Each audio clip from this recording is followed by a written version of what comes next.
एक दिल दहलाने वाली खबर सामने आई है। Coldrif cough syrup. इस कफ सिरप ने 16 मासूम बच्चों की जानें ले ली हैं। ये बच्चे जिनकी उम्र 5 साल से भी कम थी, तमिलनाडु की श्री सन फार्मास्यूटिकल्स द्वारा बनी इस सिरप के सेवन के बाद बीमार पड़ गए और कुछ ही समय से सब कुछ खत्म हो गया।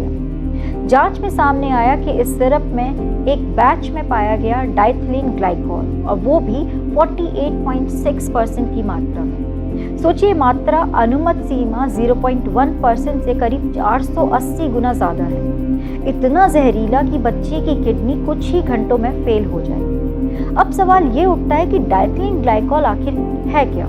दरअसल ये एक इंडस्ट्रियल केमिकल है जिसका उपयोग ब्रेक फ्लूइड, एंटीफ्रीज, पेंट और प्लास्टिक बनाने में होता है। लेकिन कुछ निर्माता इसे प्रोपिलीन ग्लाइकॉल के स्थान पर भी इस्तेमाल कर लेती है क्योंकि ये सस्ता होता है।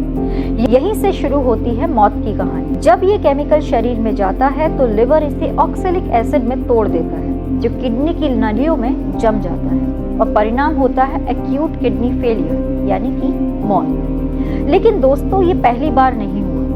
1998 में गुरुग्राम में 33 बच्चों की मौत हुई।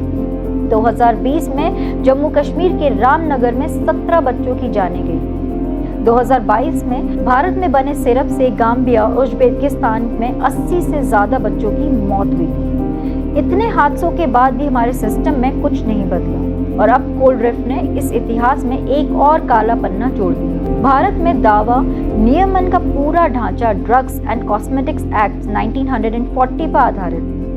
केंद्र में CDSCO और राज्यों में स्टेट ड्रग कंट्रोलर्स यानी कि डबल सिस्टम। लेकिन इस ड्यूअल मॉडल की सबसे बड़ी कमजोरी है अनइवन एनफोर्समेंट। कुछ राज्यों में सख्ती है पर कई जगह लेबोरेटरीज में ना तो आधुनिक उपकरण हैं ना प्रशिक्षित स्टाफ। एक 2023 रिपोर्ट के मुताबिक देश की आधी राज्य लैब्स में बेसिक एनालिटिकल टूल्स तक नहीं है और जब सिस्टम कमजोर हो तो मिलावटखोर खेल खेलते हैं।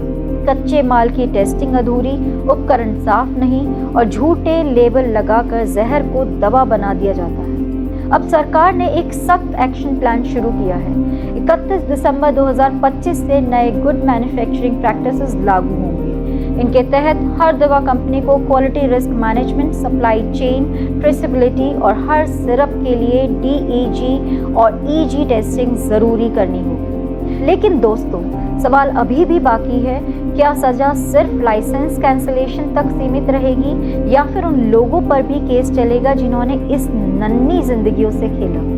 Bharat pharmacy of the world कहलाता है, लेकिन अगर दवा ही जहर बन जाए तो ये नाम एक तंज बन जाता है।